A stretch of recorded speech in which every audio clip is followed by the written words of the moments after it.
todos.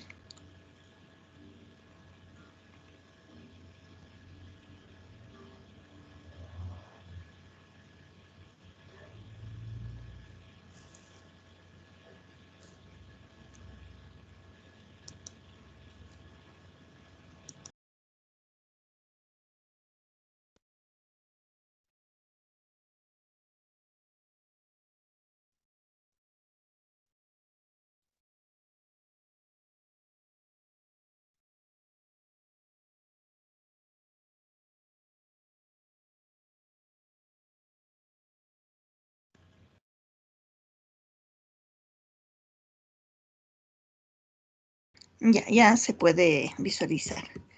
Gracias. Ya. Buenas tardes, podemos. ingeniera y compañeros. ¿Sí se me escucha? Sí, perdón que le interrumpí. Gracias. Ya. Buenas tardes, ingeniera y compañeros. Nosotros somos el grupo número 9 y vamos a tratar de explicarles acerca de las aplicaciones de espectrometría en el infrarrojo. Cámbialo. Ya, la espectrometría en el infrarrojo. Las aplicaciones de la espectrometría en el infrarrojo se dividen en tres grandes categorías, y las cuales están relacionadas con tres regiones espectrales que daremos a conocer. La región media. Cámbiale, por favor. Y ya, hay que tomar en cuenta que en la región media, la espectrometría de absorción y reflexión en el infrarrojo medio es la principal herramienta de especies orgánicas y bioquímicas. Dentro de esto tenemos la que es la manipulación de la muestra, que como se explicó en los capítulos anteriores o en las clases anteriores, en la mayoría de los casos los espectros moleculares, ultravioletas y visibles se obtienen a partir de soluciones diluidas del analito. Además de que en esta sección se da una idea general de las técnicas comunes de preparación de la muestra para la medición de absorción en el infrarrojo. Ya, tenemos en los tres tipos de muestras, lo que son en gases, soluciones, solventes y celdas. Dentro de los gases, el espectro de un líquido o un gas con un punto de ebullición bajo nos permite que la muestra se expanda en una celda o cubeta cilíndrica en la que se ha hecho el vacío. Dentro de las soluciones, siempre que sea posible, es conveniente obtener el espectro infrarrojo de soluciones de tal manera que éstas contengan la concentración de muestra deseada. En lo que son los solventes, estos se enumeran comúnmente como espectros IR de los compuestos orgánicos. En lo que son celdas, debido a la tendencia de los solventes a absorber radiación IR, las celdas para líquidos suelen ser mucho más estrechas y estas son empleadas en las regiones ultravisibles y ultravioleta y visible. Cámbialo, por favor. Ya, dentro de la manipulación de la muestra tenemos lo que son las suspensiones y lo que son las suspensiones, en donde los espectros IR de sólidos insolubles en un solvente, estos solventes son prácticamente transparentes, por lo que estos se obtienen al dispersar el analito en un aceite mineral o una suspensión de hidrocarburo fluorado. Otros métodos para los sólidos es que también en esto se puede observar el comportamiento de los sólidos en el infrarrojo, gracias a las técnicas de reflectancia y por otro método llamado fotoacústico. Cámbiale. Ya, el análisis cualitativo. Es el uso generalizado de la espectrometría en el infrarrojo medio, por parte de los químicos para identificar compuestos orgánicos. Esta técnica se inició a finales de los años 50. Cambio. Ya, en lo que es la frecuencia de grupo, esta absorbe la radiación del infrarrojo y se puede calcular a partir de las masas de los átomos. Además que rara vez permiten, A ver, rara vez permanecen invariables e indican por lo general la presencia de uno o más grupos alcanos.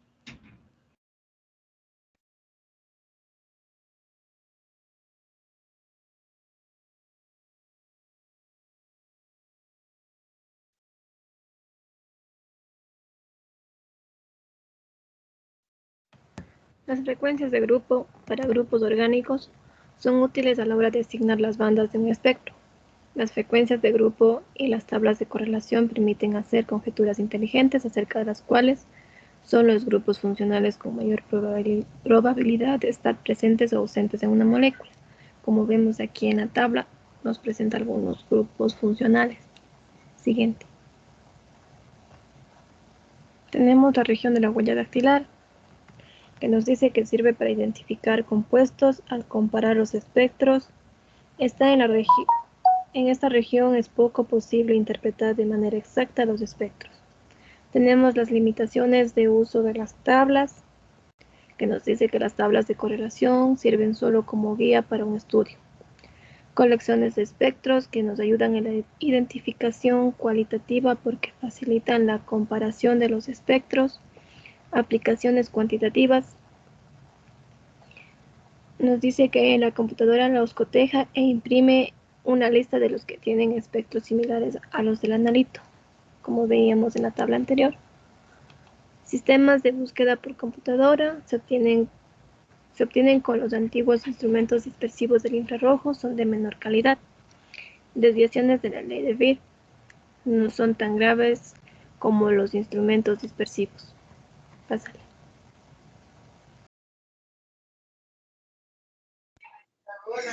Bueno, continuando con la exposición, hablaré de la medición de la observancia, la misma que se da en las regiones ultravioletas y visibles, ya que suelen emplear celdas de absorción emparejadas para el disolvente y la solución.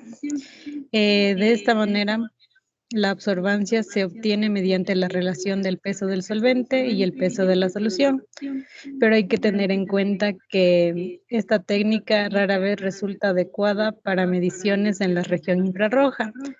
Esto debido a la dificultad de obtener celdas cuyas características de transmisión sean idénticas. Entre las aplicaciones típicas, con excepción de las moléculas homonucleares, es decir, iguales, que consisten en un solo elemento, todas las especies moleculares orgánicas e inorgánicas absorben radiación en la región del infrarrojo, lo que brinda la posibilidad de determinar un número altamente grande de sustancias. Y por ende tenemos las siguientes aplicaciones. Tenemos el análisis de una mezcla de hidrocarburos.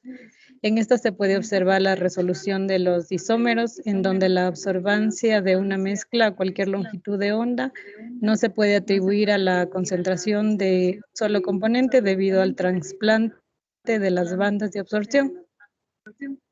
Y la siguiente aplicación es la determinación de la contaminación atmosférica, en donde se requirió el perfeccionamiento de métodos sensibles, rápidos y altamente específicos para una variedad de compuestos.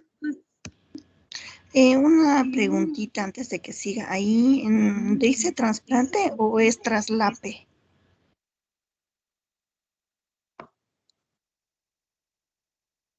¿En qué parte? Antes de hablar de la determinación de contaminantes atmosféricos, debe ser de pronto el traslape. Perdón, es decir, cuando... Sí, que es traslape. Así, Perdón. porque no ha de ser trasplante. Es cuando se monta, digamos, una banda. Perdón, he cerrado el micrófono. El traslape es cuando se monta, digamos, una banda sobre la otra o le opaca y no permite diferenciar entre las dos, más o menos. Por eso le decía, no debe ser trasplante, es traslape. Ya, gracias. Sí, que perdón, me equivoqué en esa parte. Ya, ok. Cámbiale, por favor.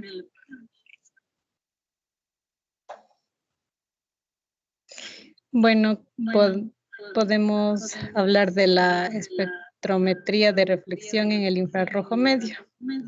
Estos espectros de reflexión en el infrarrojo medio tienen apariencia similar y proporcionan la misma información. Para entender el tema de mejor manera, dividiremos a este tema en 3 subtemas diferentes y son los tipos de reflexión, espectrometría de refractancia difusa y también la espectrometría de refractancia atenuada total. Bueno, en los tipos de reflexión, entre estos tenemos a la reflexión especular, el cual se da cuando el rayo de incidencia es igual al de reflexión. Aquí se aplica la ley de reflexión. También tenemos a la reflexión difusa, que es la reflexión de la luz desde una superficie de tal forma que un rayo incidente es reflejado en muchos ángulos, en lugar de únicamente en un solo ángulo, como en el caso de la reflexión especular. Luego de esta reflexión, tenemos la linterna, la cual se utiliza en fibra óptica para conducir la luz a través de la fibra sin pérdidas de energía. Y por último, tenemos a la refractancia atenuada total, misma que se considera como un método de muestreo que introduce luz en una muestra para adquirir información estructural y de composición.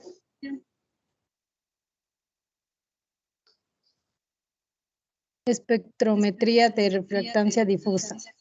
A esta se le conoce o se le considera como una forma eficaz de obtener directamente espectros infrarrojos a partir de muestras pulverizadas, misma que es la espectrometría de transformada de Fourier, aplicando la ley de Fourier, valga la redundancia, la cual hace referencia a una técnica que se utiliza para obtener un espectro infrarrojo de absorción o emisión de un sólido, líquido o a su vez puede ser gas también. Entre los instrumentos se ofrece unos adaptadores que instalan en los compartimentos de las celdas y permiten realizar mediciones de reflectancia difusa, por ejemplo, el haz colimado, procedente del interferómetro, el cual se dirige a un espejo elipsoidal y después da la muestra. También tenemos a la comparación de los espectros de absorción y reflexión. En este caso se compara el espectro de absorción IR ordinario con el espectro de reflectancia difusa de una mezcla. Y para finalizar tenemos a la espectrometría de reflectancia atenuada total, considerada como una técnica que permite obtener espectros infrarrojos de muestras que presentan alguna dificultad. Los principios se originan cuando un haz de radiación pasa por el medio denso o uno menos denso. Ahí es cuando existe reflexión. La fracción del haz incidente que se refleja en mayor a medida que aumenta el ángulo de incidencia más allá de un cierto ángulo crítico. La reflexión es completa y como instrumento, como instrumentos para este proceso tenemos el interferómetro o monocromador. Con el respecto a los espectros de reflectancia atenuada total, estos son similares a los espectros de absorción ordinaria. Cámbiale, por favor.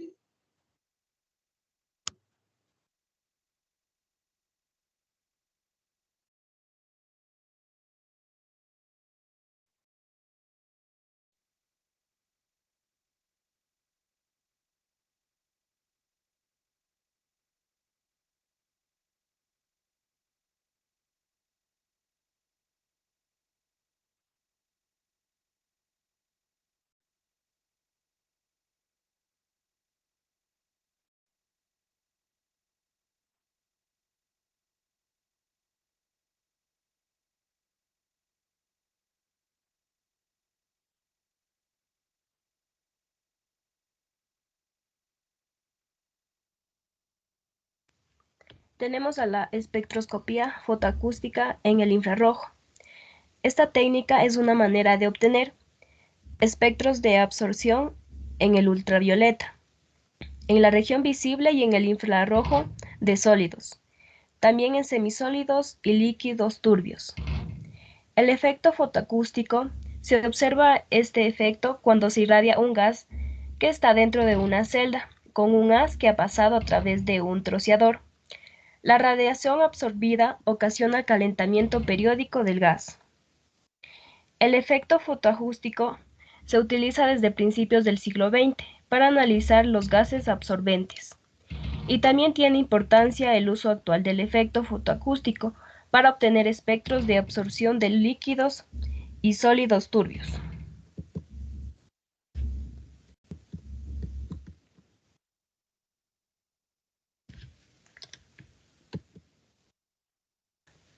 Tenemos los espectros fotoacústicos en el infrarrojo.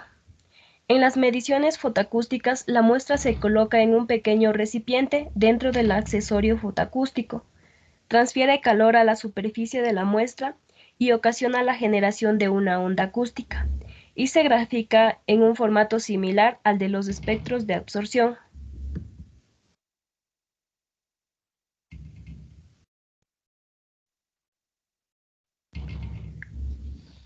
Tenemos la espectroscopía en el infrarrojo cercano. Tenemos el procesamiento de los datos en la espectrometría en el infrarrojo cercano.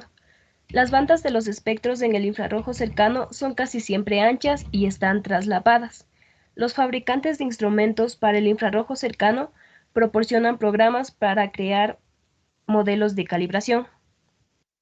Las aplicaciones de la espectrometría de absorción en el infrarrojo cercano nos da análisis cuantitativo de compuestos que contengan grupos funcionales formados por la unión de hidrógeno con carbono, nitrógeno y oxígeno. Es una valiosa herramienta para identificar y determinar aminas primarias y secundarias en mezclas con presencia de aminas terciarias. Las aplicaciones de la espectrometría de reflectancia en el infrarrojo cercano se ha convertido en la herramienta más importante para la determinación cuantitativa rutinaria. También determina proteínas, humedad, almidón, aceite, lípidos y celulosa en productos agrícolas como granos y semillas oleaginosas. Tenemos a la espectroscopía en el infrarrojo lejano.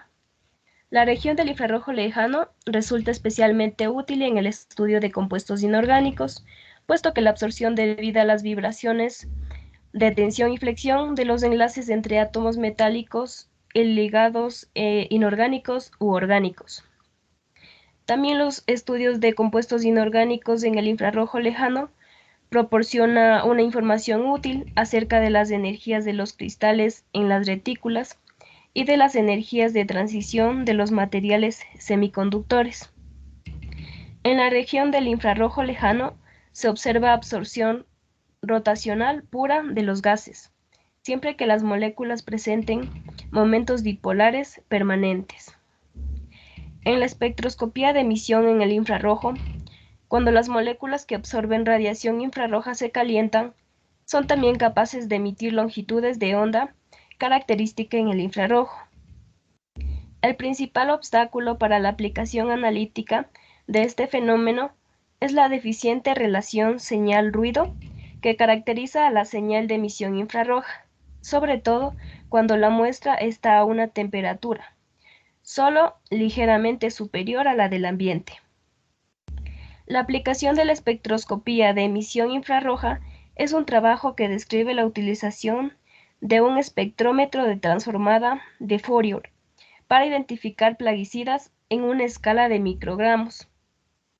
El empleo de esta técnica interferométrica para la detección remota de compuestos emitidos por las chimeneas de las industrias. También tenemos la microespectrometría en el infrarrojo.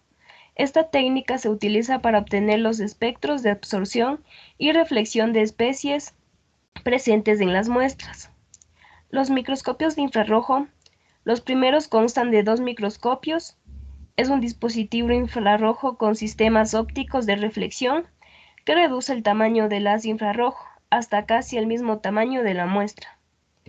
El microscopio óptico, que se utiliza para localizar visualmente la partícula o mancha que se desea estudiar con el haz infrarrojo. El detector es un dispositivo de fotoconductividad de telururo de cadmio enfriado con nitrógeno líquido. Y en las aplicaciones se da la identificación de contaminantes de polímeros, la detección de imperfecciones en las películas de polímeros y en las capas de las hojas de polímeros laminados, la identificación de muestras diminutas de fibras, pinturas y explosivos en criminología, la caracterización de hebras en la industria textil y la identificación de contaminantes en los componentes electrónicos. Gracias.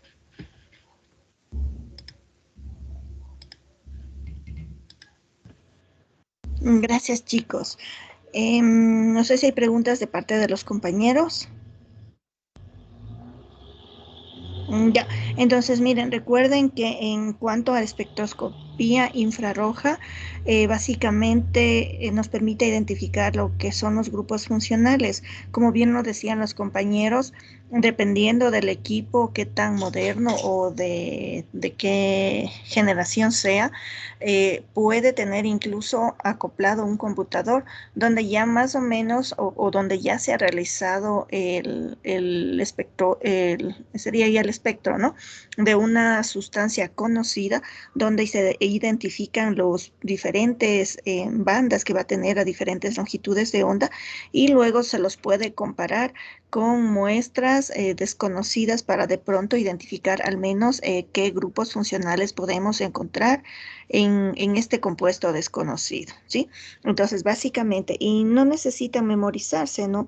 Las longitudes de onda a las cuales se presenten estos picos, sino pues tenemos como un banco incluso de este tipo de compuestos, un banco de espectros con los cuales se puede comparar los que sean desconocidos para nosotros, ¿no? Y poder irlos identificando. Recuerden que además se pueden presentar vibraciones entre moléculas o dentro de los enlaces, más bien dicho, de la molécula, que pueden ser de alargamiento, de vibración hacia arriba y hacia abajo, por ejemplo, ¿no? Entonces, de acuerdo a estas formas en que se dan las vibraciones en los enlaces de las moléculas, es como se puede identificar en estos espectros. Ya. Yo les quería hacer una pregunta. ¿Qué es homonucleares? Porque hablaban de moléculas homonucleares. A ver, ¿quién nos explicó? No recuerdo quién nos explicó. Yo, Ya, ¿qué es homonucleares? son moléculas iguales y además de estos están compuestas por un solo elemento. Eso es lo que yo encontré con relación a esa palabra. Ya, pero ¿y un ejemplo de eso cuál puede ser?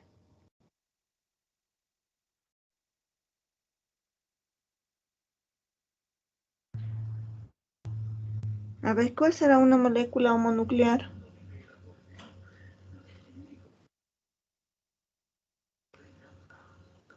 Chicos, El oxígeno Inge, tal vez. claro, el oxígeno que tiene oxígeno, enlace, oxígeno, bueno, doble enlace de hecho, el nitrógeno que tienen nitrógeno, triple enlace, nitrógeno. Entonces, ustedes siempre busquen, ¿no? No se queden solamente con eso, busquen, afortunadamente tenemos internet actualmente, ¿no? Y ya es obligación tener, porque si no, no estuviésemos aquí. Entonces, por lo menos busquen esto, el significado, ¿ya? Igual, por ejemplo, tenemos lo que es la ley de Lambert-Beer, ¿no es cierto? Nos permite relacionar la absorbancia, que era la cantidad de energía que puede absorber una sustancia, en función y también en la transmitancia, que sería luego de absorber un cuerpo, una cantidad la absorbe, o luego de que recibe la radiación o la energía un cuerpo, una cantidad la puede absorber que puede ser leída y se lee como o dentro del espectro ultravioleta visible, y también vamos a tener la transmitancia. Entonces, creo que estarían pendientes, por ejemplo, ejercicios de este tipo para que ustedes puedan ir diferenciando. Ya. No sé si hay algún otro grupo pendiente de exponer o continuaríamos con lo que estábamos revisando en la clase anterior. Sí, profe, mi grupo falta por exponer. Ya, ok. Entonces, continuemos y luego voy con la parte que nos corresponde revisar con mi persona, ¿ya? Ahí sí nos ayuda compartiendo, Angelo.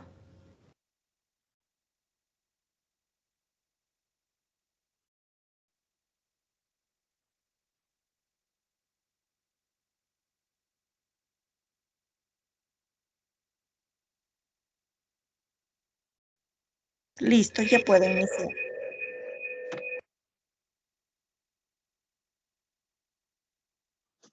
Bueno, ingeniera. Muy buenos días, ingeniera.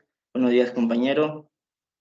El tema que nos tocó exponer es medidas conductimétricas. Está integrado por mi persona, Wifilema Laker, Encalada Ángelo y Wicaipi Cindy, Yerbabuena Heidi.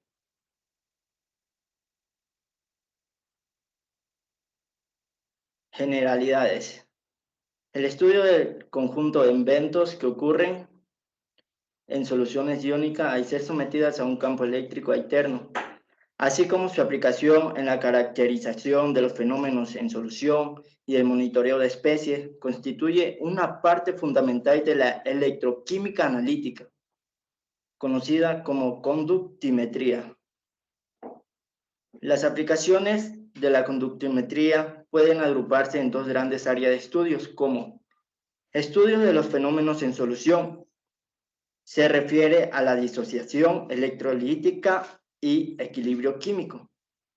Cuantificación y monitoreo de especies en solución.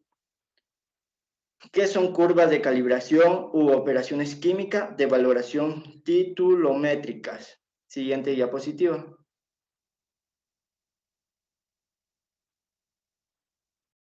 La práctica de la conductimetría no especializada requiere de las siguientes condiciones de trabajo. Concentraciones bajas de los analitos. Pues a concentraciones elevadas se hace necesario efectuar correcciones al evaluar coeficiente de actividad. El orden de concentración adecuado es el usado típicamente en química analítica. La imposición de potencial alterno con una frecuencia de 60 a 1000 Hz se efectúa por medio de electrodos inatacables de posición fija. Esta característica evita que se experimenten posibles reacciones electroquímicas. Control adecuado de la temperatura. En sí, sobre todo si se persigue la determinación de parámetros termodinámicos. Principios teóricos. Electrolitos.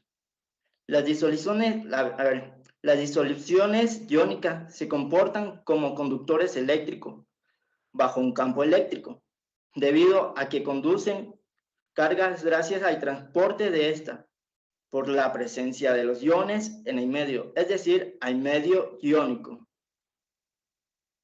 Los medios iónicos pueden estar formados por electrolitos verdaderos o ionóforos. Son sustancias que en estado puro están formadas por iones unidos por fuerza electrostática en una red cristalina bien definida. Estas sustancias no necesitan interactuar con otras para estar en forma ionizada. Tal es el caso de los haluros de metales alcalinos, electrolitos potenciales o ionógenos. Son sustancias que en estado puro no están ionizadas o bien presentan una ionización despreciable. Estas sustancias por sí solas no producen un medio iónico, por lo que necesitan interaccionar con un ionófero o bien con otro ionógeno para generar un medio iónico adecuado.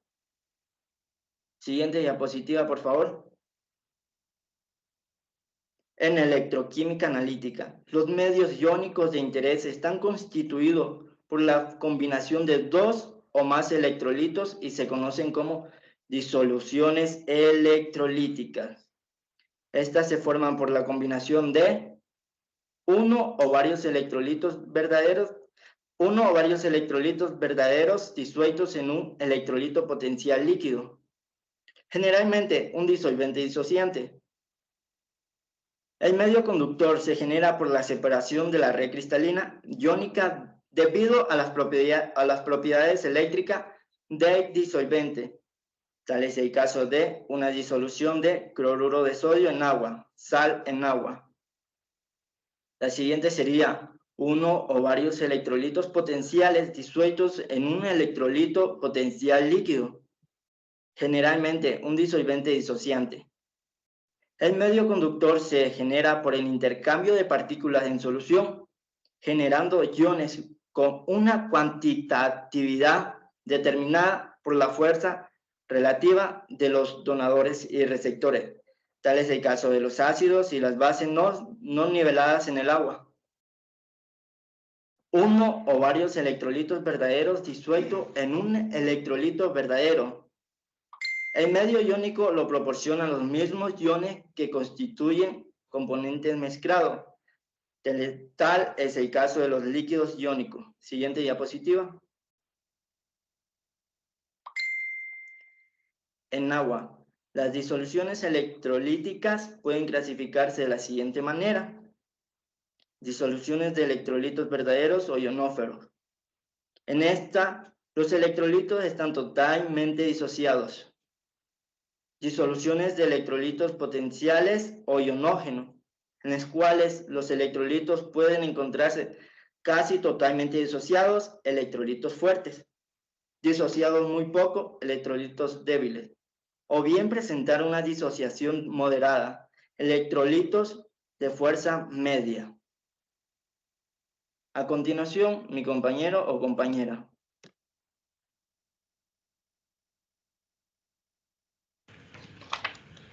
Medidas conductimétricas directas.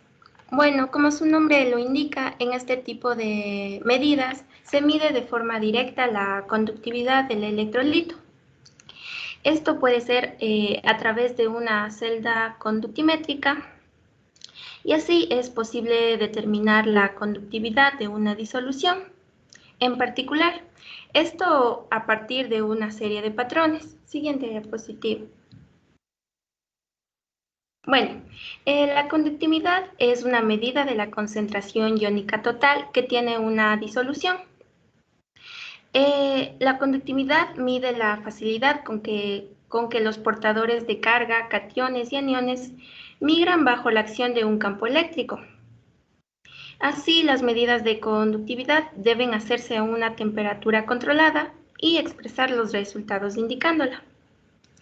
La medición directa de la conductividad es potencialmente un procedimiento muy sensible para la medición de concentraciones iónicas y este debe ser utilizado con cautela, debido a que cualquier especie con carga eléctrica presente en una solución puede contribuir para la conductancia total. La principal aplicación de las medidas directas es la determinación de la concentración total de los electrolitos. Siguiente diapositiva. Las medidas conductimétricas pueden ser utilizadas para determinar el punto final de muchas titulaciones, pero su uso está limitado a sistemas relativamente más simples, en los que no va a existir una cantidad excesiva de reactivos presentes. En cuanto a la selectividad, las medidas conductimétricas directas tienen poca selectividad, ya que cualquier especie cargada contribuye a la conductividad total de la disolución. Esta no se suele utilizar, como ya mencioné, para medir la concentración de un determinado electrolito, sino más bien su principal aplicación es la medida de la concentración total de los electrolitos.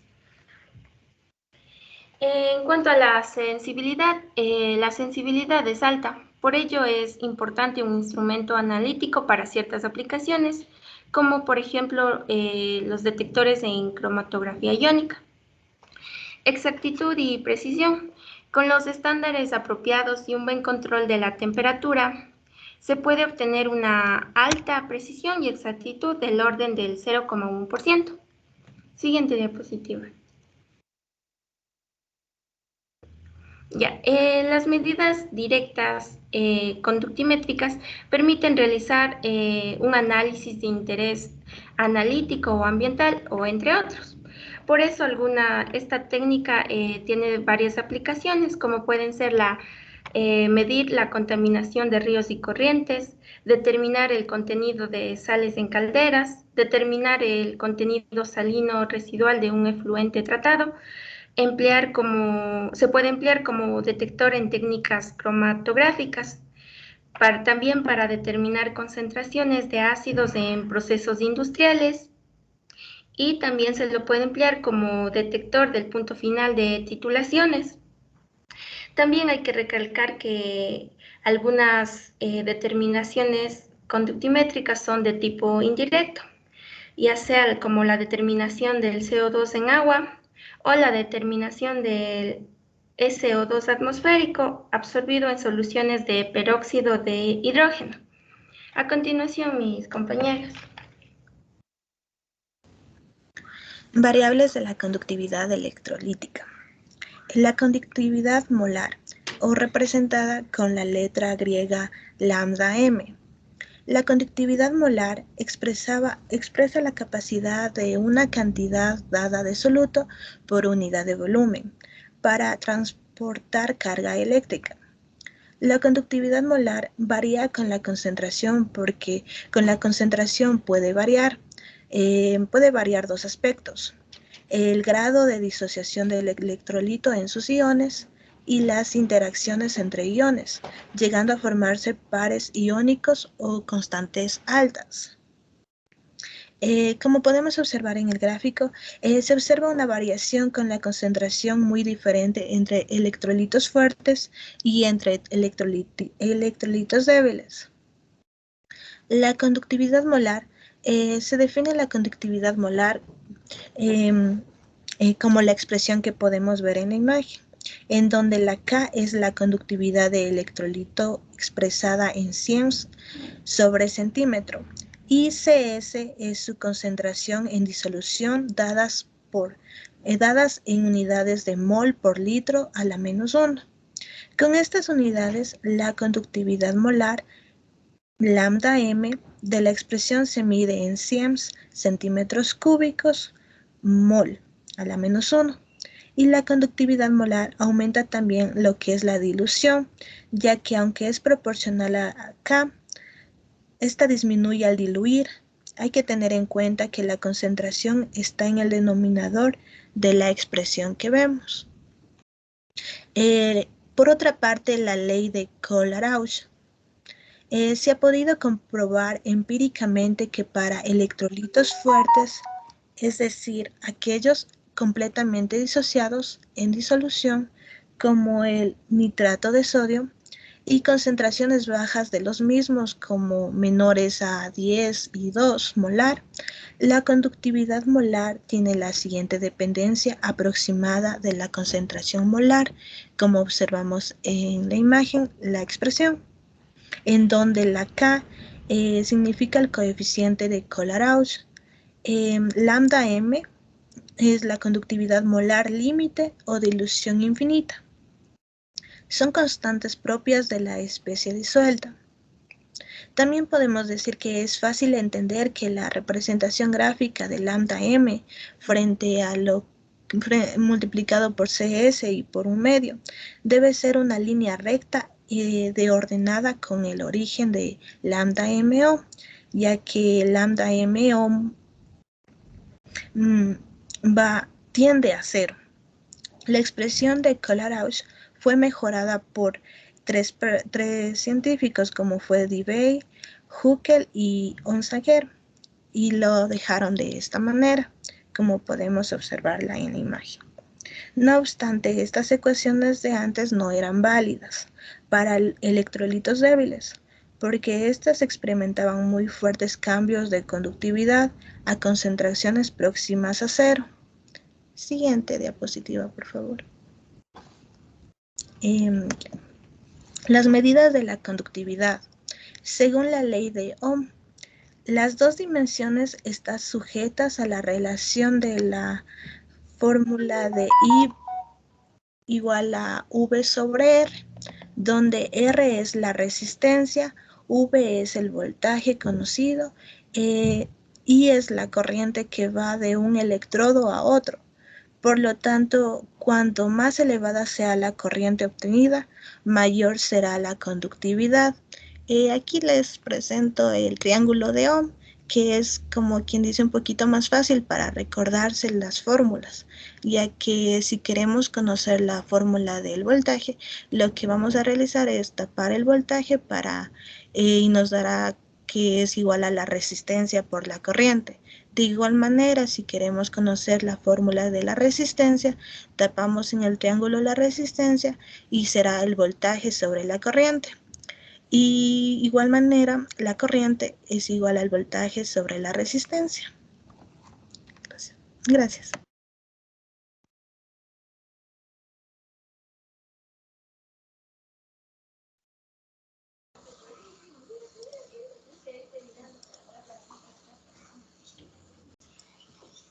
Las medidas de conductividad se realizan en el conductímetro. Este es un instrumento simple que consiste en una célula de conductividad y una sonda de temperatura. En las células se introducen dos electrodos de platino separados a una distancia fija. Este instrumento se utiliza para medir la cantidad de corriente eléctrica que pasa por el material que estamos analizando. Es de uso exclusivo para líquidos y la conductividad vendrá determinada por la cantidad de sales en disolución que presenta dicho líquido.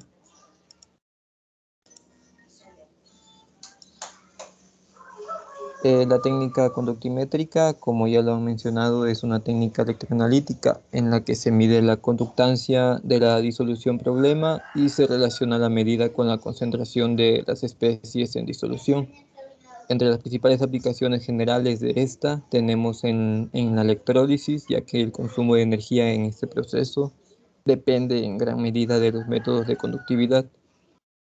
En los estudios de laboratorio para determinar el contenido de sales de varias soluciones durante la evaporación del agua.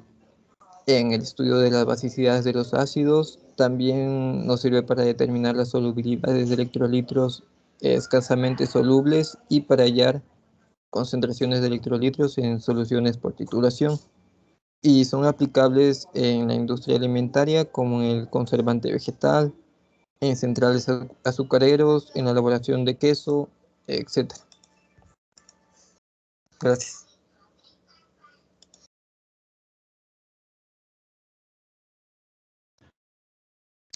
Muchas gracias, chicos. Como ustedes vieron, estos métodos nos permiten medir básicamente la cantidad de corriente eléctrica que puede transportar una solución en base a la disolución o a las sales iónicas que van a estar disueltas, digamos, dentro de una solución. ¿Ya?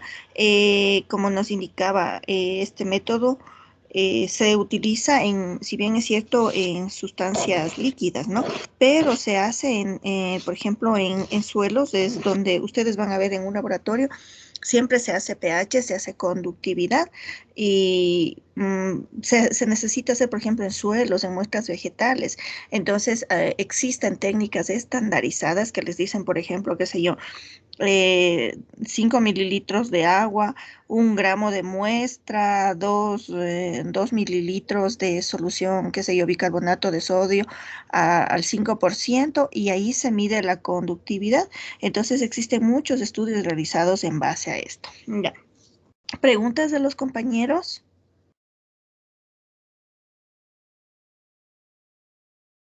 ¿Alguna pregunta?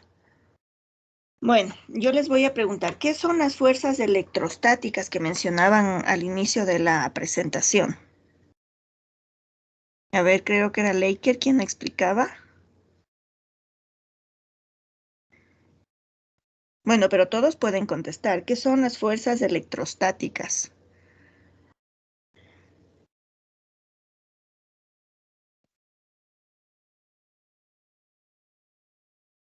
A ver. ¿No era la interacción de una fuerza eléctrica con una carga electromagnética, creo que? Ya, las fuerzas electrostáticas básicamente nos permiten o corresponde a la atracción entre cargas opuestas. Ya, luego de que se ionizan las sales, vamos a tener los cationes, que son normalmente metales de carga positiva, y los aniones, que son, puede ser un átomo o grupos de átomos con carga negativa. Por ejemplo, el hipoclorito, el nitrito, el nitrato, el sulfato, el ioduro, por ejemplo, el cloruro. Esos son aniones que tienen carga negativa. Entonces se atraen entre cargas opuestas, eso ustedes saben, ¿no? Cargas opuestas se atraen, cargas iguales se repelen. Entonces es la atracción entre cargas opuestas. Esas son fuerzas electrostáticas. Ya. ¿Qué es una titulación? También mencionaban una titulación. ¿Qué es una titulación? A ver. Es una forma de cuantificar el analito o la solución que se da, o sea, la interacción que se da con los solutos, y nos ayudan a cuantificar ese tipo ¿cómo explicarlo? O sea, Analito. sí, nos ayudan a cuantificar. Exacto. Ya, les voy a compartir, estoy buscando videos en el internet, espero que me haya salido uno, ¿ya? Entonces, una titulación, bueno, no sé si ustedes reciben química analítica. ¿Han recibido química analítica? ¿O van directo a análisis instrumental? Sí, recibimos el anterior semestre. Ya, entonces, miren, se llama valoración o titulación. Bueno, hablamos de no sé, no abierto, para ir viendo, ya. Entonces, si no escuchan, yo les voy a ir explicando. Creo que aquí está ¿qué le pasa a este joven? Ya, veamos, ya. Creo que está alto el volumen. Atendamos y luego les voy explicando también si no se entendiera, ya.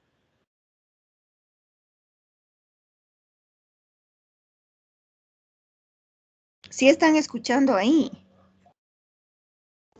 No, Ingrid, no se escucha. No, pero Ya, entonces mejor le voy a poner en silencio y vamos a continuar, ¿ya? Entonces, una titulación o una valoración se realiza cuando tenemos una solución desconocida, por ejemplo, que se le puede poner en este Erlenmeyer. Este es un Erlenmeyer, ¿no es cierto? El que se ve con solución morada, ¿ya? Colocamos ahí una solución de la cual no conocemos la concentración y se puede poner un indicador para ver puntos de viraje, se llama, ¿ya? Entonces, miren, aquí tenemos una piseta, un embudo simple, un balón aforado. Miren, el balón aforado tiene una medida de un volumen exacto, un vaso de precipitación, una bureta. Voy a detener ahí. Esta es una bureta. Tiene el vástago, se llama toda esta parte bien larga, tiene unas llaves y tiene aquí el final del vástago, podríamos decir, para ir añadiendo. Ya, entonces, ¿en qué consiste? Nosotros en un Erlenmeyer como este, imagino que ya mismo aparece, se coloca la solución de una concentración desconocida, ¿ya? Se coloca un volumen exacto, qué sé yo, 20 mililitros, 25, que ustedes conozcan, 50 mililitros. Bueno, normalmente estos son pequeños y también debe ser un volumen manejable, ¿ya? Entonces, se coloca ahí y aquí en la bureta, en cambio, se coloca una solución de concentración conocida. Estos normalmente tienen un volumen, una capacidad de 25 mililitros, de 50 mililitros, de 10, dependiendo qué estamos haciendo, ¿ya? Bueno, la práctica le da al maestro, como dice. Miren, aquí dice hidróxido de sodio, NaOH es una solución y vamos a ver qué es lo que hace y yo les voy a explicar, ¿ya? Entonces tenemos los indicadores, normalmente se utiliza también, creo que se ha quedado el video ahí, se utiliza una solución indicadora para permitir ver un cambio de color que ustedes puedan visualizar y que puedan determinar. Este es un Erlenmeyer, miren, y que puedan visualizar, por ejemplo, aquí se ve este color, ¿no? Este morado, y ustedes ven el cambio cuando se va añadiendo. La que sí conocemos, lo vamos añadiendo poco a poco, y la que no conocemos estaría aquí, en un volumen exacto, conocido, medido con pipeta volumétrica. Hay pipetas graduadas que tienen numeración de 1, 2, 3, 4, hay de 10, de 5, igual de 1 mililitro. Y hay pipetas volumétricas donde tiene una línea de aforo como este y que es un volumen exacto. Ya, entonces se utiliza normalmente eso. Bueno, veamos qué más hace y les explico porque no he visto. Ya, entonces miren, el hidróxido de sodio lo va a poner. ¿Dónde va a poner? Déjenme ver nosotros cómo hacemos. No hacemos así. Nosotros ponemos el hidróxido de sodio que sería conocido acá, o bueno, el desconocido va en este. O sabemos que es hidróxido de sodio, pero no sabemos qué concentración de pronto. ¿Ya?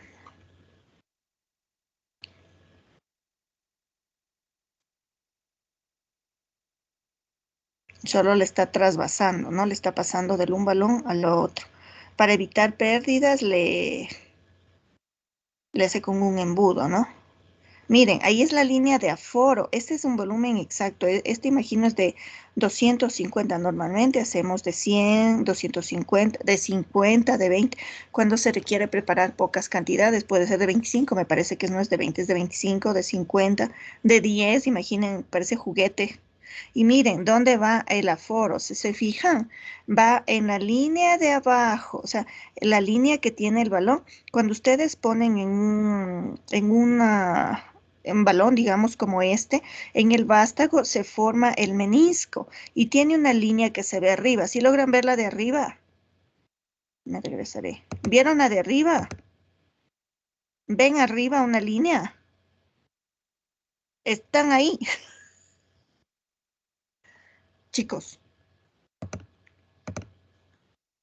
Sí estoy compartiendo y está con mi micrófono abierto. Atenderán, les voy a tomar lección. Verán que el otro curso, si no tienen, tome lección.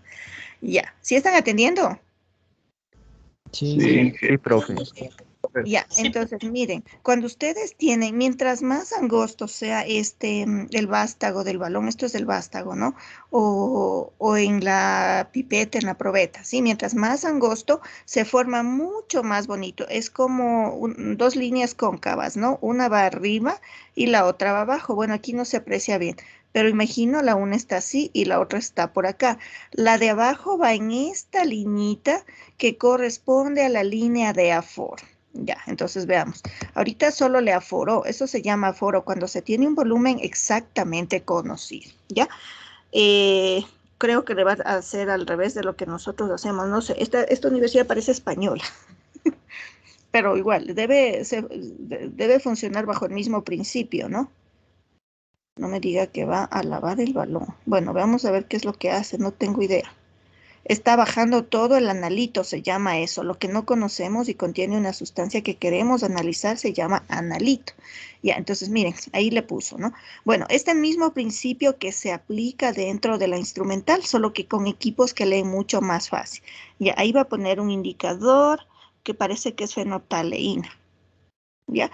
Que es el que a las bases les pinta del color lila que estamos viendo acá. Y ya los así, y cuando tenemos ya el dominio o la presencia más de protones, miren que en las bases hay OHs, ¿ya? Y en los ácidos, en cambio, hay protones. Entonces, cuando se titula, entonces aquí debe tener el ácido, ¿ya? Cuando se va titulando, va desapareciendo el color. Entonces, por eso ponemos la fenolftaleína, es el indicador en este tipo de titulación, ¿ya? Entonces, veamos qué hace. También esta nos permitiría tener conductividad en la solución, porque aquí tenemos OHs, puede ser, si es el hidróxido de sodio, OHs y sodio. Entonces, sí, lo que van a leer ahorita son los OHs. Ya, ahorita va a poner en la bureta, miren, esta bureta es bien alta también, ¿no? No se va a poner ácido aquí, me imagino, porque ya tiene la base en el Erlenmeyer. Entonces pone un ácido. Normalmente es el ácido clorhídrico, ¿no? ¿Con cuál se va a titular? Es que depende. Por ejemplo, los OH se neutralizan con ácidos, ¿no es cierto? Entonces la titulación es ácido-base. Se puede titular carbonatos, bicarbonatos, como ustedes podrán ver en algún momento en las prácticas de laboratorio. A esta es de 50 la bureta, miren. Y empieza arriba la lectura, si se fijan uno. Entonces cuando se va titulando es cuando primero le va a aforar, es decir, le va a dejar en cero. ¿Sí? El vástago de abajo, recuerden que les había explicado, ¿no?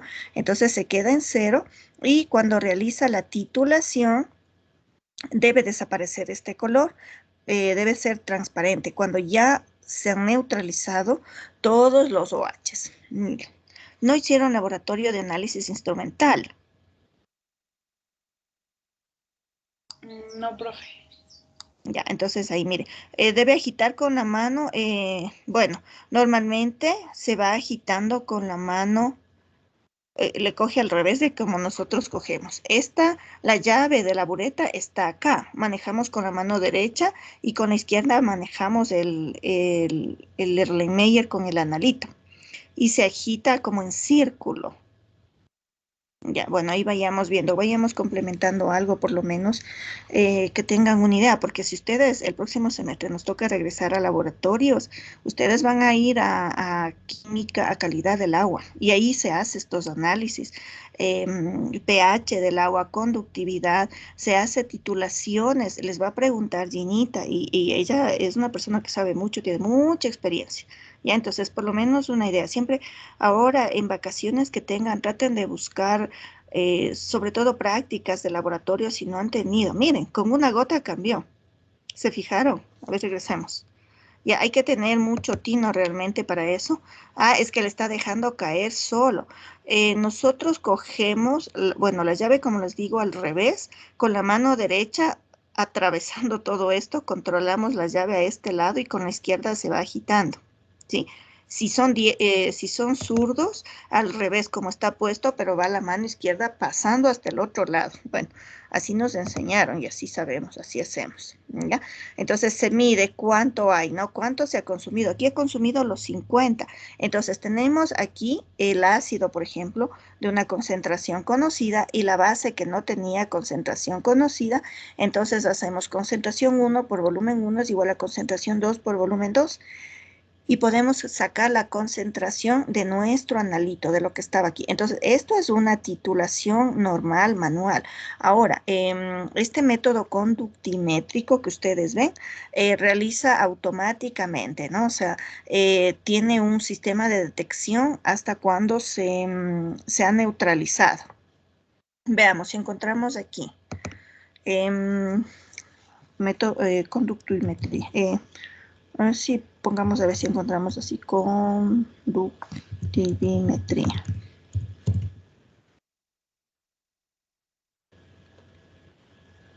Laboratorio para análisis de agua. Miren, conductividad, justo lo que les decía, ¿no? Para análisis de agua. No sé si la Ginita tenga aquí, déjenme ver. Pongamos aquí, Gina, capaz que encontramos. Bueno, lo que encontré es de los macroinvertebrados en calidad del agua, ¿cómo hace? No es la Ginita, imposible, la Ginita es una persona muy seria.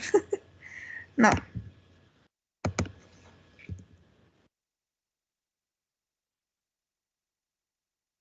Ya, hagamos este. Voy a ver cómo vamos de volumen.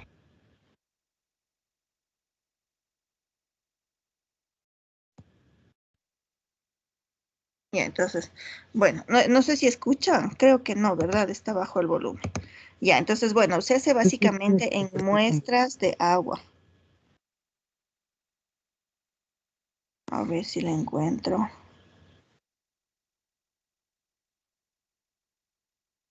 Porque iríamos más a la aplicación de conductividad, no tanto a definiciones. Bueno, luego podemos ver esto.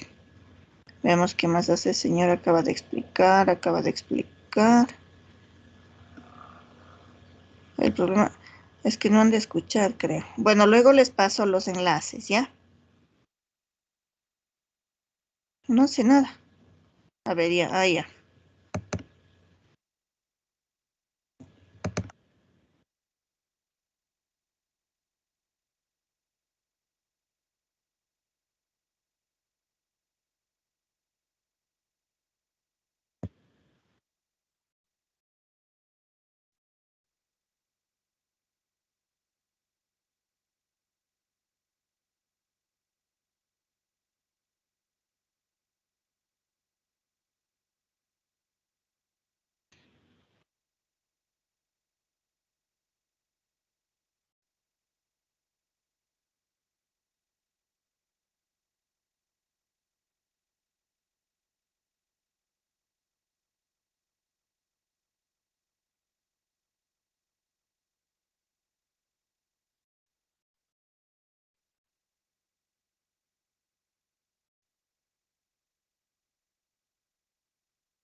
Ya. ¿Escucharon algo, chicos, o no? No, Inge, es que tiene que compartirle con audio. Eso. ¿Y dónde era eso? Al Aquí, momento de compartirle, dice compartir con audio. en esta parte. En A el ver, Teams, dije. En el Deje de Teams. compartir, Inge, y vuelva a compartirle. Y ahí incluye el sonido. ya, perdón mi ignorancia, chicos. Ya voy, ya voy. Ya, entonces, ¿qué? Ya, me voy a Teams.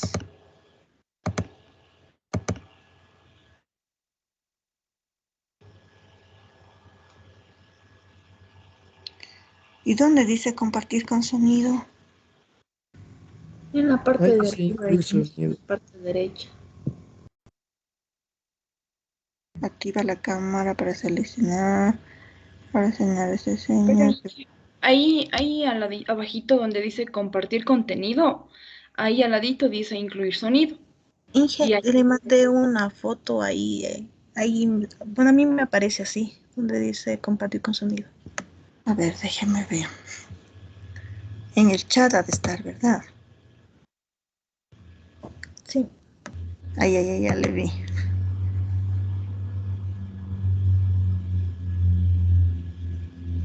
Él aquí dice que alguien recién llega, no hay problema. Solo que dónde está.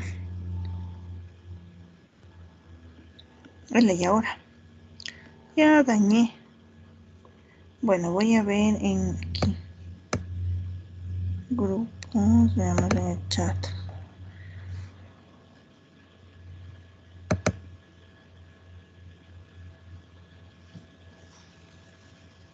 Él. Mi alfombra ha estado debajo. Mentira.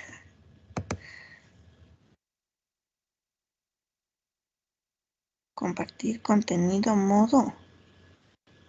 Incluir sonido del equipo. Ya. A ver. Compartir.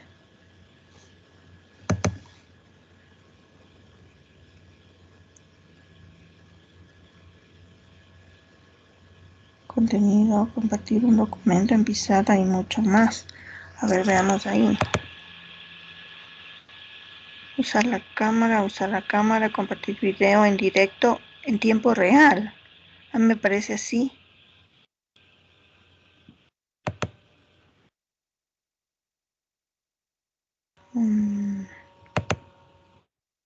Inge, le voy a mandar una captura a su WhatsApp, revisar a Leia y ahí le mando como que subrayado en dónde está esa parte, ¿ya?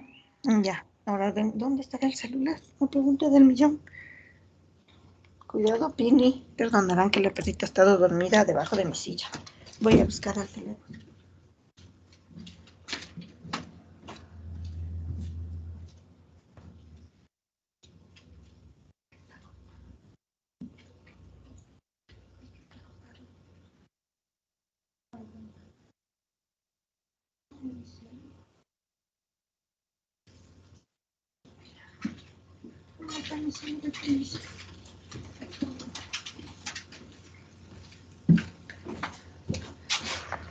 Perdón, chicos, voy a ir en busca del teléfono, ya, porque no sonó ningún mensaje aún.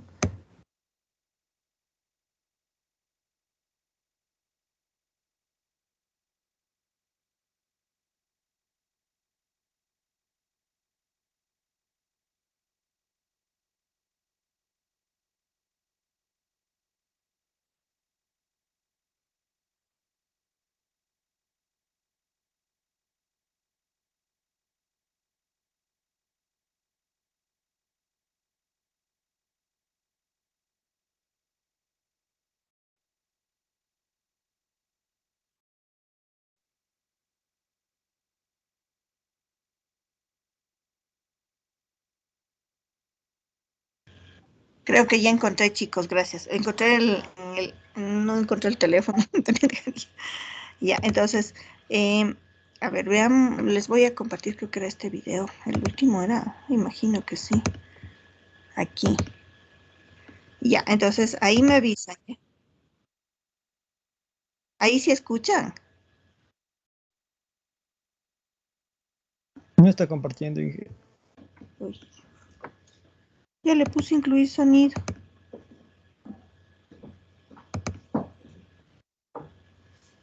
A ver, incluir sonido. Ah, y compartir. En instalaciones de riego frente a Legionela. Y vamos a ver algunas de las... Ahí sí van a escuchar. Sí, ahí sí se escucha, Inge. Gracias, gracias por sacarme de la ignorancia, chicos. Estoy peleada con pruebas analíticas y de los grupos de pruebas analíticas que podemos realizar para el control de calidad de agua de riego, que es fundamental para el mantenimiento y para la optimización de nuestros cultivos. Bien, pues ya estamos en el interior del laboratorio, donde vamos a realizar las pruebas de control de calidad de las aguas de riego. Conocer la calidad del agua de riego es fundamental para obtener unos buenos rendimientos en el cultivo y para optimizar pues, el abono, optimizar los abonados, optimizar las soluciones nutritivas y todos aquellos aportes de nutrientes que le tenemos que dar a nuestro cultivo. Una de las principales pruebas analíticas que vamos a realizar y que se realiza en rutina, que es fundamental para conocer la calidad, es el análisis de la conductividad eléctrica. La conductividad eléctrica es la facilidad con la que el agua deja pasar una corriente eléctrica. El agua pura es no conductora, no conduce la electricidad y la capacidad de conducción de la electricidad se la aportan las sales que el agua tiene disueltas. De tal manera que la conductividad eléctrica es una medida indirecta del contenido total en sales, lo que nos permite conocer de forma rápida y sencilla la salinidad de nuestra agua. En principio, todos los vegetales tienen una capacidad de absorber sales y de permitir el cultivo en agua, bueno, con una relativa salinidad, pero sí que interesa que esa salinidad esté en todo momento controlada. En algunos casos se da el hecho curioso de que en algunas variedades, por ejemplo, de tomate y de uva, utilizamos el estrés salino para conseguir unos menores rendimientos de la planta, sin embargo, aumentando la calidad organoléctrica de los frutos y obtenemos tomates y uvas con unos grados de azúcares mucho más elevados al regarlas con agua con mucho contenido en sal. Para realizar el análisis de conductividad utilizamos un aparato que se conoce como conductivímetro. Del conductivímetro existen diferentes formatos. Hay conductivímetros de mano para realizar el análisis in situ, a pie de campo. Tenemos conductivímetros en continuo, que son los que solemos utilizar para realizar el análisis de conductividad en soluciones nutritivas. Y en el laboratorio, pues como no podía ser de otra manera, tenemos un conductivímetro de sobremesa. El equipo consta, bueno, relativamente sencillo y consta simplemente de un electrodo. En realidad son dos electrodos enfrentados con una distancia entre ellos de aproximadamente 1 centímetro, de tal manera que entre ellos es por donde va a pasar la corriente eléctrica y nos va a pedir la facilidad con la que la corriente eléctrica pasa. Y luego tiene otro electrodo que es realmente un compensador de temperatura, es un termómetro que lo que hace es compensar la conductividad eléctrica en función de la diferente temperatura que tiene el agua de muestra. La realización del análisis es muy sencilla. Primero vamos a proceder a calibrar el equipo. Para ello utilizamos una solución patrón con una conductividad conocida. Ahora nos muestra la pantalla la constante de la célula que hay en la memoria. Introducimos los electrodos dentro de la duquesita con la solución patrón y volvemos a pulsar la calibración. Parpadeará durante unos segundos.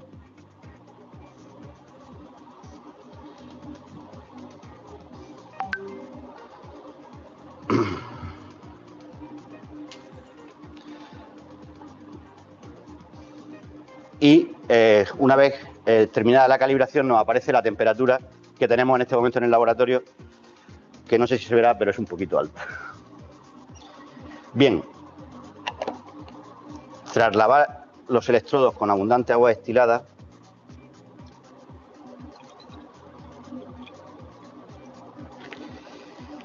y secarlos con cuidado para no generar corrientes estáticas, podemos introducir la muestra con un agitador magnético y proceder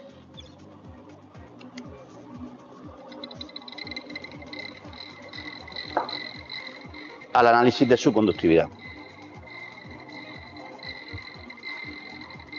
Bien, ya se ha estabilizado la lectura. La conductividad se expresa en Siemens por metro.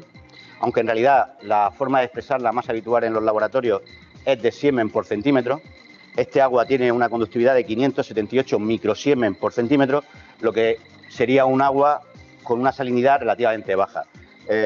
Bueno, sería una salinidad aproximadamente parecida a la que suelen tener las aguas potables, con lo cual pues sería óptima para cualquier tipo de cultivo y nos permitiría en nuestro cultivo poder optar por una serie de abonos bueno, que nos permitirían alcanzar unos buenos rendimientos.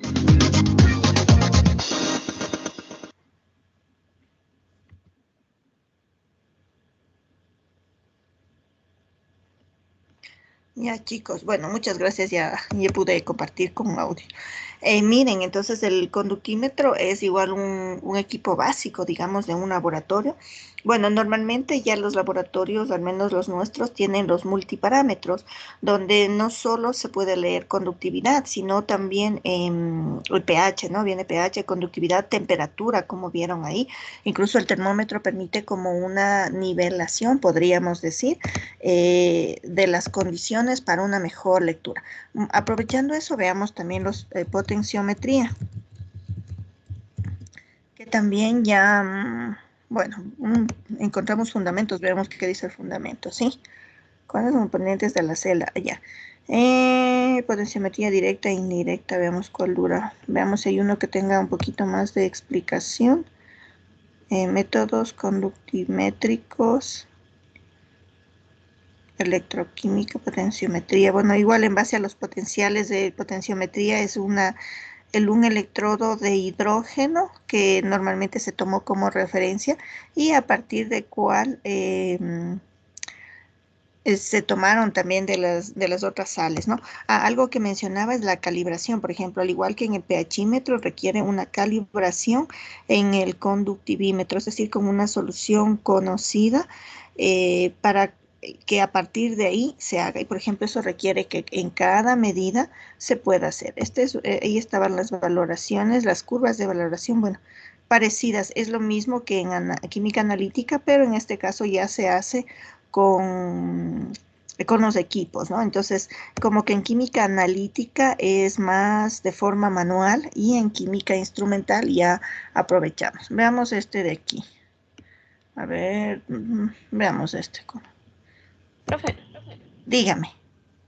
disculpe que le interrumpa. ¿Será que podemos exponer un grupo que nos falta? Es que yo de aquí tengo que salir un momento al médico. Ya, ok. Ya, dejo de compartir y compartan, por favor, ya. Más bien, gracias, chicos. Gracias. Ya, gracias.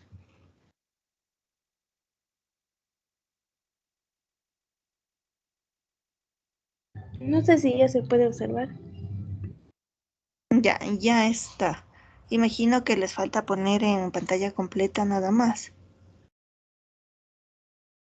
Sí. Ya, listo, gracias.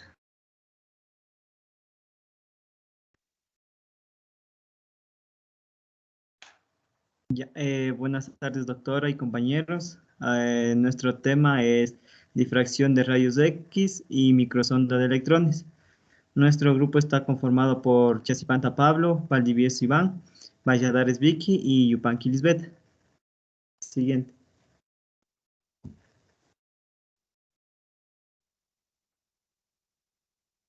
Dentro de la difracción de rayos X, vamos a hablar un poco acerca de la historia. Históricamente hablando, pasaron muchos años desde el descubrimiento de los rayos X, que fue en el año de 1895 por el alemán Röntgen. Este a su vez ganó el Premio Nobel de Física en 1901. La potencialidad de su aplicación en estos campos vino indirectamente de la mano de Max von Laue, quien en el año de 1912 pretendió demostrar la naturaleza ondulatoria de esta nueva radiación, en el que colocó cristales de sulfato de cobre y de brenda frente a los rayos X, obteniendo la confirmación de su hipótesis y demostrando al mismo tiempo la naturaleza periódica de los cristales a través de la difracción. Por este trabajo recibe el Premio Nobel de Física en 1914. A cargo de los BRAC, padre e hijo, estuvo el establecer la explicación acerca del mecanismo mediante el cual los rayos X son difractados por materia. Por su importante trabajo comprometieron de igual manera el Premio Nobel de Física en el año de 1915. La conceptualización. La difracción de rayos X es una herramienta analítica que nos permite determinar la geometría tridimensional de materiales cristalinos.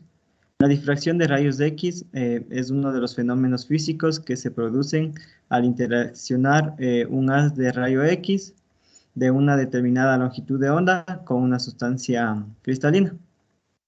El fenómeno de difracción puede describirse con la ley de Bragg, que predice la dirección en la que se da la interferencia constructiva entre los haces de rayo X dispersados coherentemente por un cristal.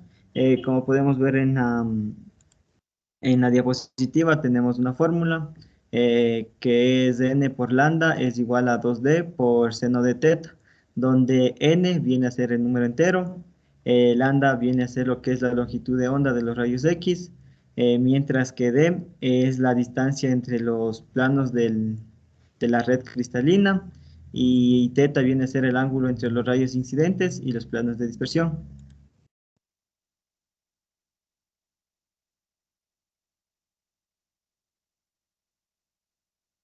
Bueno, también tenemos el difractómetro, el cual es un instrumento que nos ayuda a medir la difracción de un haz de radiación sobre una muestra de un material.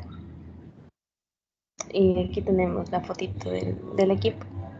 Para esto, debemos tener en cuenta que las muestras deben presentar ciertos requisitos, como por ejemplo deben ser ordenadas y en la representación debe estar bien explicada para que se puedan entregar de forma adecuada y se pueda asegurar su conservación durante el transporte, y así también se pueda garantizar la seguridad del personal que lo realiza. Esto tiene varias aplicaciones, por ejemplo, en la cristalografía, en la mineralogía, en la metalurgia, en la farmacia, entre otros.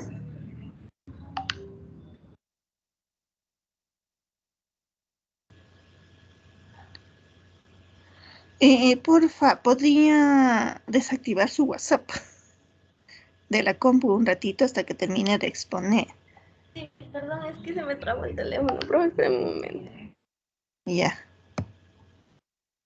Oliver no es del aula.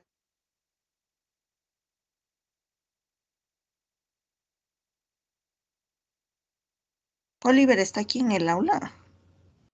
Ya está, profe, mil disculpas. Sí, es Oliver, está en el aula. ¿Qué pasó? ¿De qué? Ah, porque está apareciendo lo que ustedes conversan aquí, se ve. Ah, no, yo le iba a avisar que está sonando. Pensé que no escuchaba. Ah, sí, todos estábamos escuchando. Ya, gracias. Puede continuar, por favor.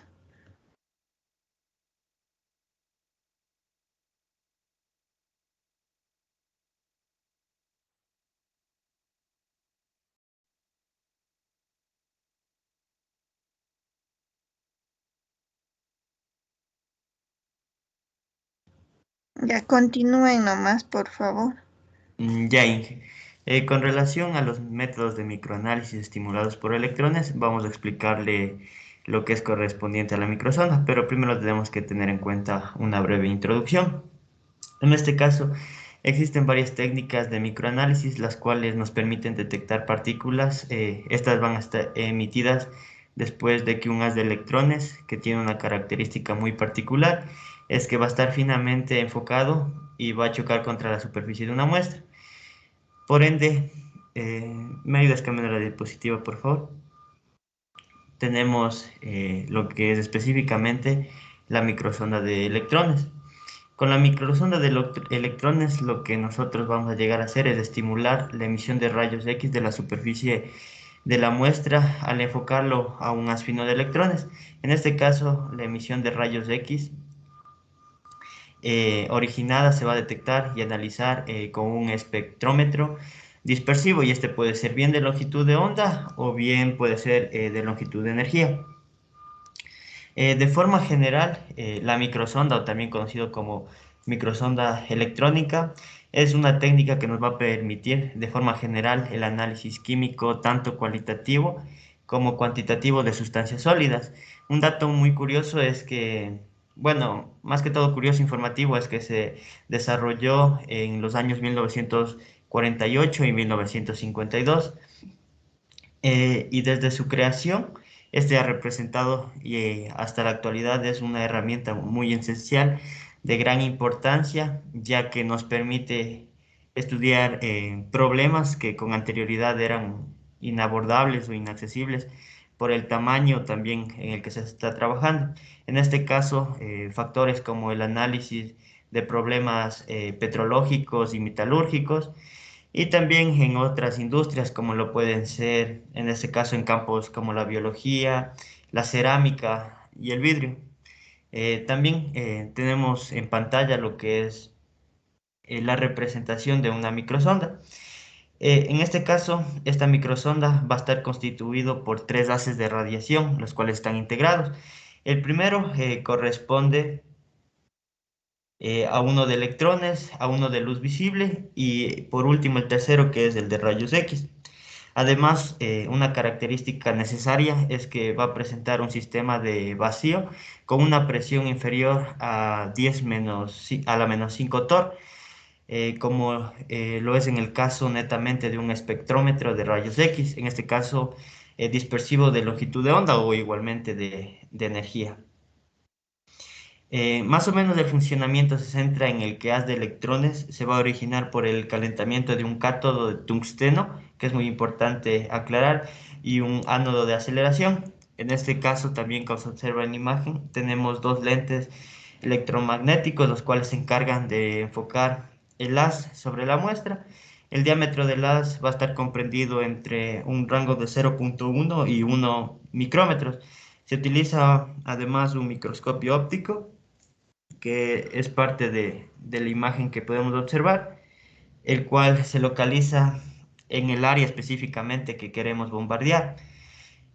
Para ir finalizando en lo que es este instrumento, debemos tomar en cuenta que los fotones de fluorescencia de rayos X son originados por el haz de electrones, los cuales van a ser colimados. En este caso, colimados nos quiere decir son fotones que van paralelos entre sí. También debemos aclarar que estos van a estar dispersados por un monocristal y van a ser detectados por un transductor, el cual va a tener de contenido un gas. También es necesario un esfuerzo considerable para diseñar la disposición espacial de los tres sistemas de tal manera que no interfieran entre sí, como podemos observar en la imagen, nuestra zona de electrones, el portaobjetos para la muestra, el analizador de rayos X, el sistema de visión y el microscopio, el cual en este caso deben tener una relación y también importancia cada uno, porque si mezclamos todo puede existir diferencias o puede que no funcione este sistema de microsonda.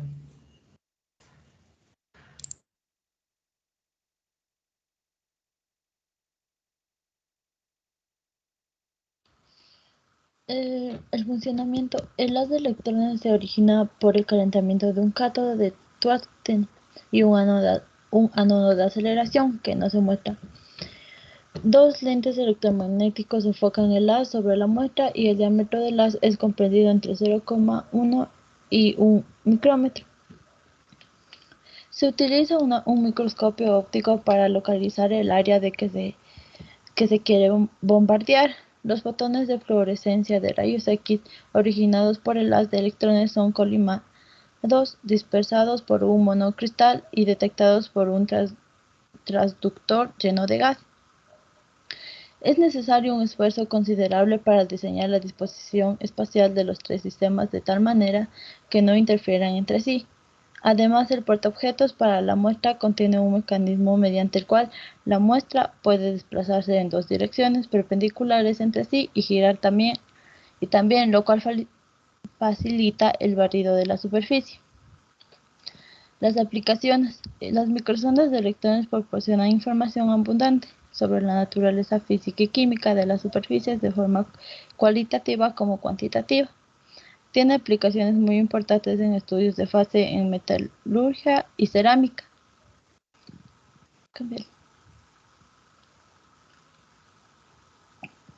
También hay investigaciones de bordes de grano en aleaciones, medida de las velocidades de difusión de impurezas en los microconductores, determinación de especies ocluidas en cristales, estudio de los sitios activos en catalizadores heterogéneos.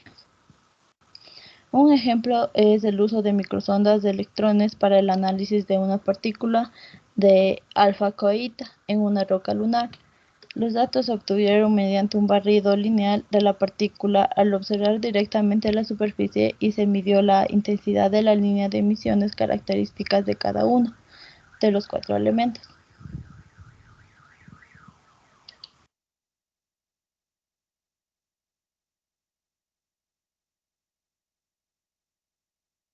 Ahí está la bibliografía. Gracias. Listo, chicos, muchas gracias. Entonces, como ustedes vieron, igual este método también tiene aplicación. Por ejemplo, dentro de lo que es investigación, estos equipos se encuentran en la Facultad de Mecánica y uno, ¿no? Para hacer análisis. Luego de que han obtenido materiales. En la Facultad de Ciencias están obteniendo, por ejemplo, nanomateriales y luego lo analizan en estos equipos, en estos difractómetros en la Facultad de Mecánica. Sé que, por ejemplo, sé que está por llegar, más bien dicho, uno nuevo, me imagino que es para la Facultad de Mecánica, para estos laboratorios de metalurgia, ahí los tienen básicamente, ¿no? Pero igual está a disposición de todos y nos permite ir analizando la composición cristalográfica básicamente de estos materiales que están obteniendo. No sé si tienen alguna pregunta.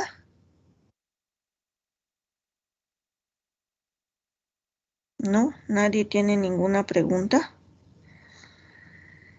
Ya, no sé, igual creo que ya no nos avanza para hacer otra presentación, si es que la tienen, o en mi caso para avanzar con algo de la materia, ya estaría muy corto el tiempo, ¿no? Entonces, el día jueves tenemos con ustedes, ¿no? Ahí continuaríamos, chicos, ¿sí? Voy a dejar de grabar porque quiero ver el video.